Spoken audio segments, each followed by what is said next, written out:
कई बार टीवी पर, news channel में, अखबारों में या मेरे ही ज़रिए, मेरी ज़ुबानी बहुत बार मैं कहानी में दोहरा चुका हूँ कि कत्ल की साजिश रची गई, कत्ल की प्लानिंग हुई, ऐसे प्लानिंग हुई, ऐसे साजिश रची गई, उसके बाद कत्ल हुआ। मुझे लगता है कि आप में से कोई शायद ही ऐसा हो जिसने ये ना सुना हो। लेकिन एक सवाल आता है मन में, किसी मर्डर की प्लानिंग कैसे होती है? किसी कत्ल की साजिश कैसे बुनी जाती है? साजिश करने वाले आपस में क्या बातें करते होंगे? साजिश करने के लिए जब वो बैठते होंगे वो जगह कौन सी होगी? उनका बॉडी लैंग्वेज क्या होगा? उनके चेहरे का हाव भाव क्या होगा? अगर दो लोग कहीं बैठकर एक मर्डर की प्लानिंग कर रहे हैं तो उनके चेहरे को देख कर क्या कोई अंदाज़ा लगा सकता है? ये सवाल मेरे मन में भी बहुत बार आता है। आज इन्हीं साजिशी सवालों के जवाब आपको लाइव दिखाऊंगा, फ्रेम दर फ्रेम। एक कत्ल की प्लानिंग, एक मर्डर की प्लानिंग, एक पूरी साजिश, और उस साजिश को कैसे रची गई। साजिश रचने के दौरान साजिश रचने वाले दो जो कातिल बनने जा रहे हैं उनका बॉडी लैंग्वेज क्या है, वो कैसे बात करते हैं, कैसे चलते हैं, कैसे हंसते हैं, ये सारी चीज़ें फ्रेम दर फ्रेम पहले आपको दिखाऊंगा, उसके बाद पूरी कहानी पर आऊँगा आगे की।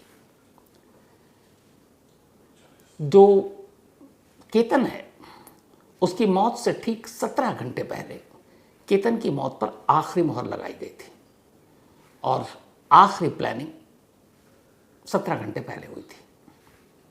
ये पुणे शहर का एक कैफ़े है और इस कैफ़े में अगर आप अंदर जाएंगे तो सीसीटीवी कैमरे लगे हुए हैं। उन्हीं में से एक सीसीटीवी कैमरे से कहानी शुरू होती है। अगर आप देखेंगे तारीख है उस पर 17 जून, यानी केतन की मौत से एक दिन पहले। घड़ी में वक्त हुआ है 4:32-33 4:32-33 का टाइम है, बल्कि ठीक 32 मिनट कुछ सेकेंड। कहानी यहीं से शुरू होती है। इस कहानी के दो कैरेक्टर हैं।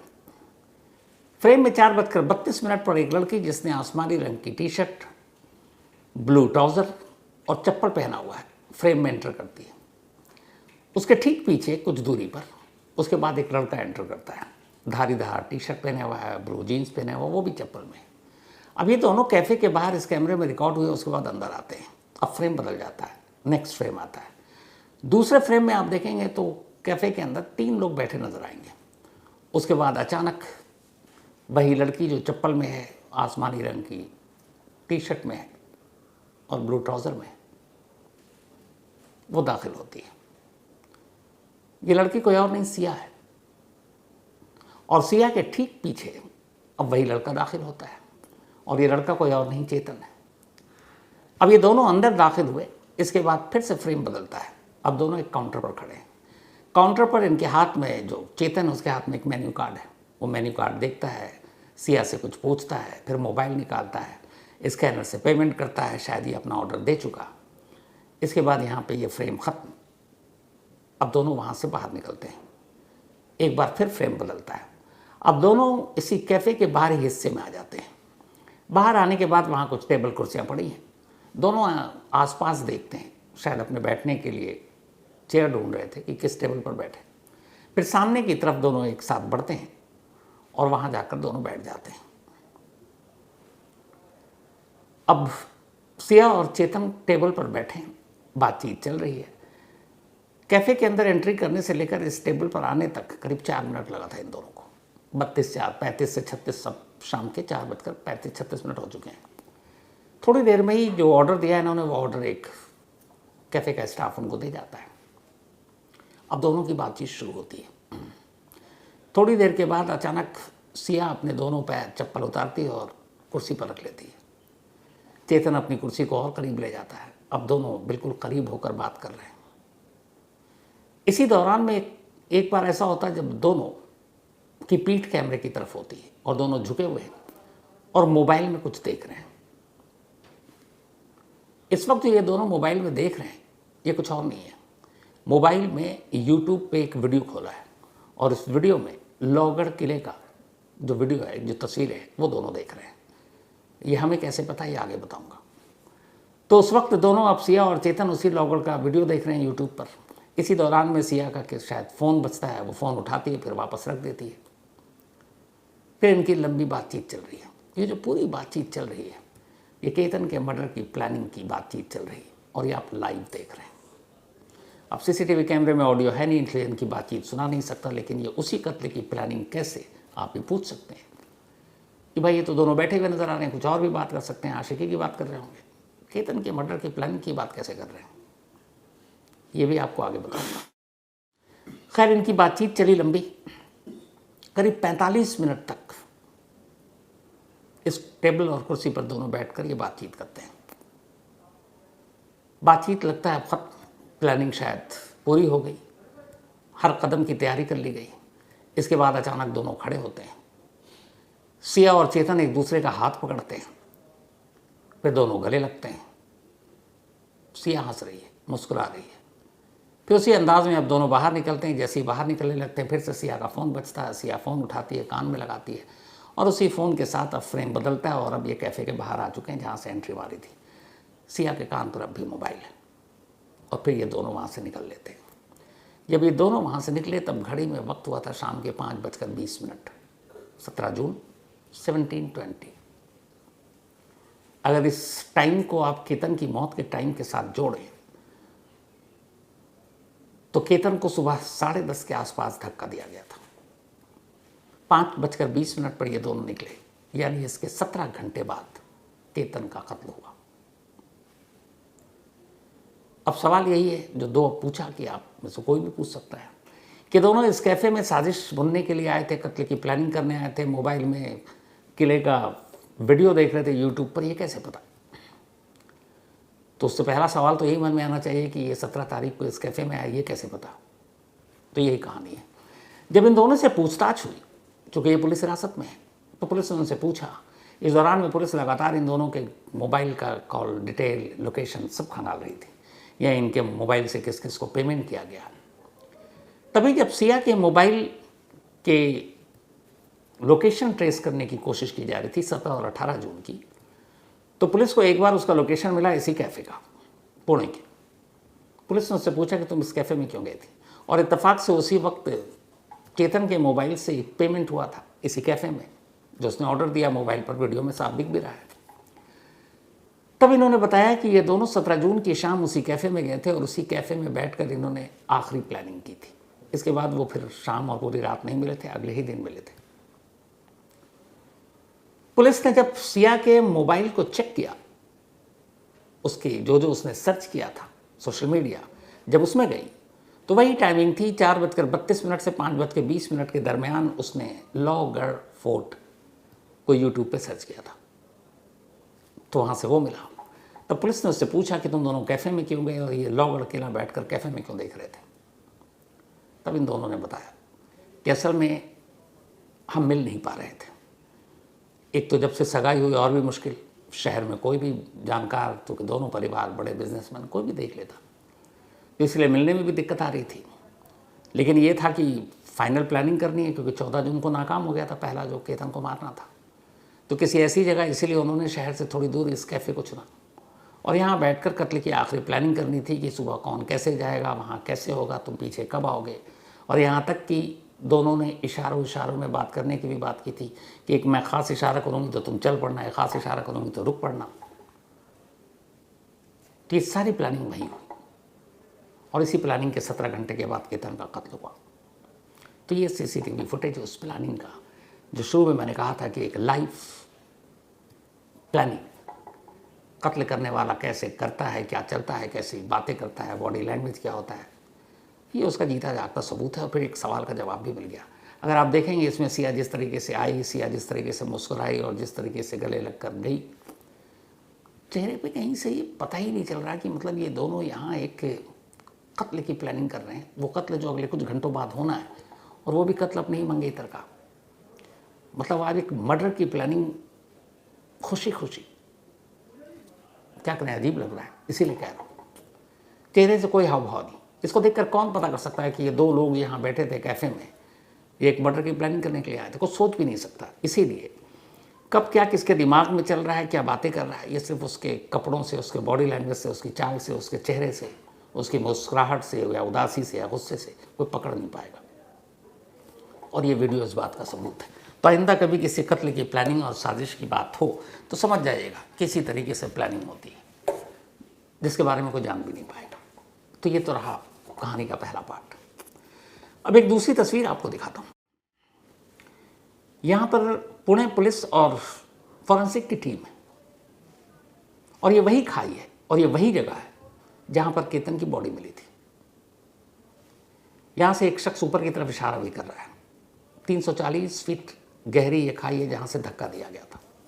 असल में पुणे पुलिस और फॉरेंसिक की टीम कल यानी कि वेडनेसडे को यहाँ पहुँची थी इन्वेस्टिगेशन करने। अब आप कहेंगे क्यों? तो दो वजह है। फॉरेंसिक टीम और पुलिस को ये पता करना है कि केतन को ऊपर से धक्का दिया गया था या केतन एक्सीडेंटली फिसल गया। अब ये पता कैसे लगाया जाएगा? तो बड़ा आसान है। एक शख्स जो किसी ऊंचाई से गलती से बैलेंस बिगड़ जाए या फिसल जाए तो वो नीचे कितनी दूरी पर गिरेगा? उस पहाड़ी या उस चीज़ की जो बुनियाद है उससे।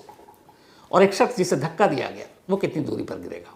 इसको आसान जुबान में समझिए कि एक शख्स एज पे खड़ा है किनारे बिल्कुल खाई के और बैलेंस बिगड़ा तो वो गिरेगा तो उसी के बराबर गिरेगा जो पहाड़ी का दामन साथ जा रहा। पहाड़ी के दामन में बिल्कुल उसके में गैप ज़्यादा नहीं होगी। लेकिन एक शख्स को अगर जोर से धक्का दिया गया तो गिरने का गैप ज़्यादा होगा। तो ये चीज़ें फॉरेंसिक जांच में ही पता चलती। इसीलिए फॉरेंसिक की टीम पहले वहाँ पहुँची जहाँ पे बॉडी मिली और उसने देखा कि यहाँ से उस पहाड़ी का दामन जो है वो कितनी दूरी पर है, जिससे अंदाज़ा हो जाएगा कि धक्का दिया गया था या फिसल कर मौत हुई। इसके बाद फिर यहाँ नीचे मुआयना करने के बाद खुद एसपी भी थे पुणे के। फॉरेंसिक की टीम अब चढ़ाई चढ़नी थी। नीचे तो आ गए, अब ऊपर पहुँचते पहुँचते सूरज डूबने लगा, अंधेरा हो गया। अब ये जो पुलिस वालों को आप फॉरेंसिक टीम का आप काफिला देख रहे हैं टॉर्च की रोशनी में, ये लोग उसी जगह पहुँच रहे हैं जहाँ से धक्का दिया गया। हमारे रिपोर्टर ओमकार वाबले भी इनके साथ साथ थे और ये साथ साथ चल रहे थे। इसी दौरान चलते चलते ओमकार ने जो एसपी साहब हैं उनसे बात भी की। मुझे लगता है वो बातचीत आपको भी सुननी चाहिए, तो सुनिए। देखिए, अभी जो घटना स्थल है, किसी भी जब क्राइम घटता है तो उसमें घटना स्थल की कहानी, उसका पंचनामा ये प्रथम रहता है किसी भी तहकीकात में। और वो प्रोसेस आयोग ने की है। लेकिन ये जो घटना हुई है इसके दो, एक ये जो टॉप ऑफ द फोर्ट है और एक नीचे जो जंगल में यहाँ पे डिसीज की बॉडी मिली थी वो ठिकान है। तो यहाँ से वो नीचे गिरने के बाद इम्पैक्ट है कैसे आएगा, धक्का देने से कैसे आता है, गिरने से कैसे आता है, नीचे बॉडी कहाँ पे जाके पाई गई, वहाँ पे कुछ पुरावे जो हैं वो सब, ये सब की तहकीकात के लिए ये टीम अभी काम कर रही है और परिसर की कहानी चल रही है अभी। इससे पहले टेक्निकल एविडेंसेस से सीडीआर थे, वो सब कंसिडर किए गए। अभी और कौन सी चीजें हैं जो मौका वारदात से अभी आपको सामने आ रही है? देखिए, अभी ये टीम है हमारे साथ, फोरेंसिक टीम हमारी है।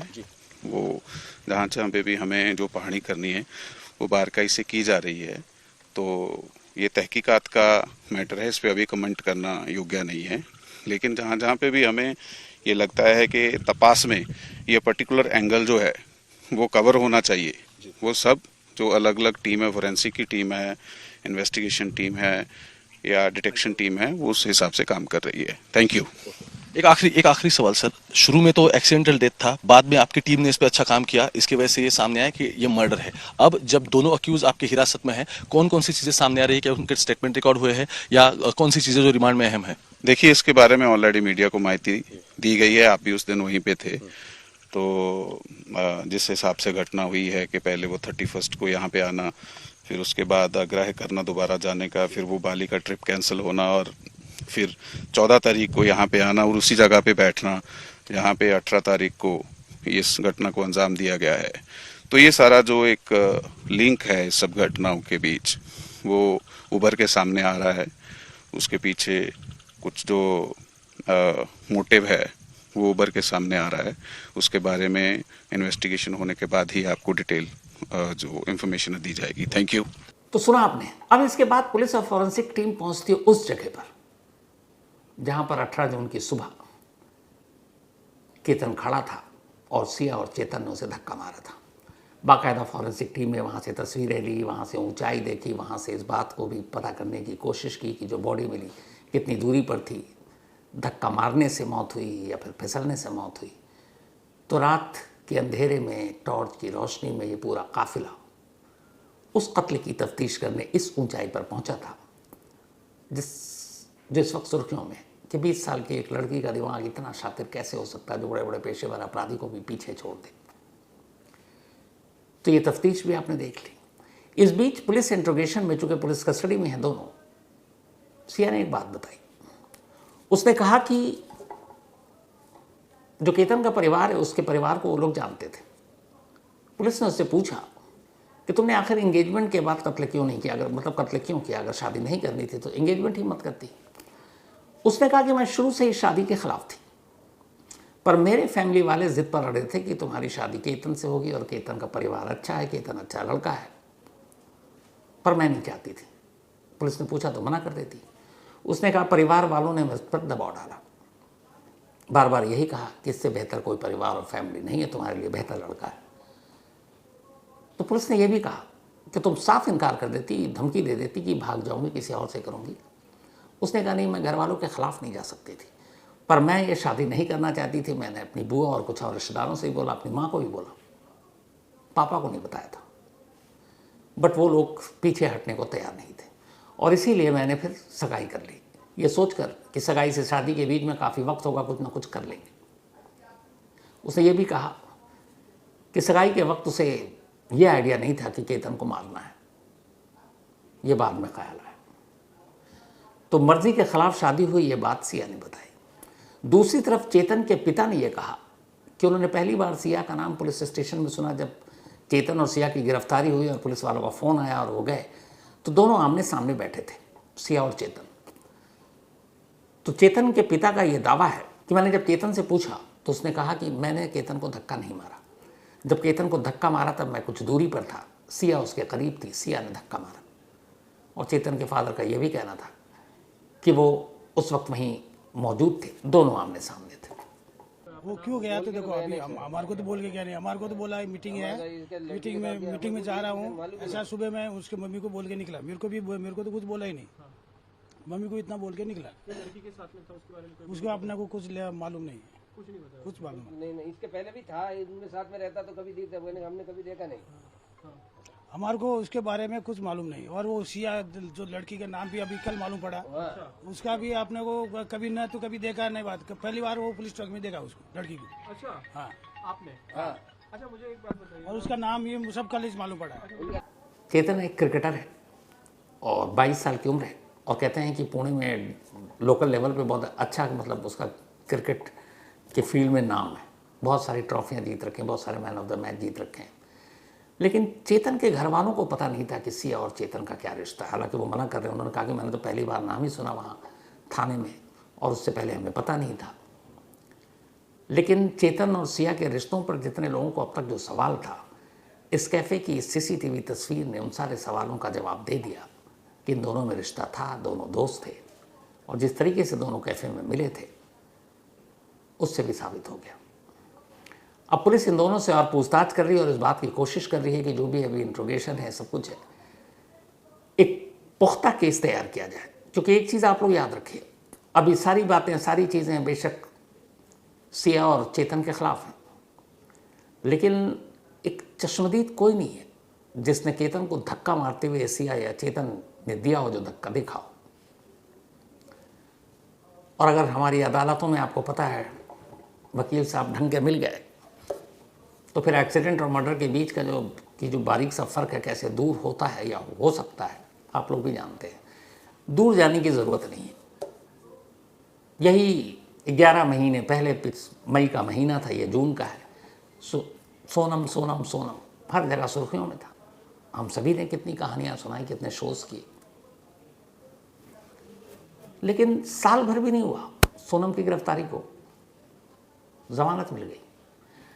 आपको पता है कि राजा रघुवंशी के कत्ल से जितने भी लोग जुड़े थे, जितने लोगों को गिरफ्तार किया गया था, चाहे वो सुपारी किलर हो या फिर खुद सोनम हो या उसका बॉयफ्रेंड हो, कोई भी जेल में नहीं है, सब जमानत पर बाहर है। वो केस जो पूरे देश की सुर्खियां थी, जिसके बारे में ये था कि पूरी ज़िंदगी जेल में कटेगी, 9 महीने के अंदर अंदर, बल्कि 9 महीने, हाँ बल्कि 9 ही महीने, 8 या 9 महीने में सोनम बाहर आई है। और सोनम इस वक्त भी शिलोंग में है। सारी चीज़ें क्लियर थी। हनीमून पर गई, हनीमून पे प्लान किया, हनीमून पे मर्डर किया, जमानत पे बाहर है। तो फिर क्या गारंटी है कि आने वाले 8-9 महीने में सिया और चेतन भी जमानत पर बाहर नहीं होंगे? और उसके बाद केस का क्या होगा, ऊपर वाला जाने। तो इसीलिए इस वक्त पुणे पुलिस की सबसे बड़ी जिम्मेदारी ये है कि वो एक ऐसा पुख्ता केस तैयार करे जिसमें न सिर्फ सज़ा हो बल्कि ज़मानत भी ना मिले। तो ये थी आज की कहानी। अब आपसे मुलाकात होगी।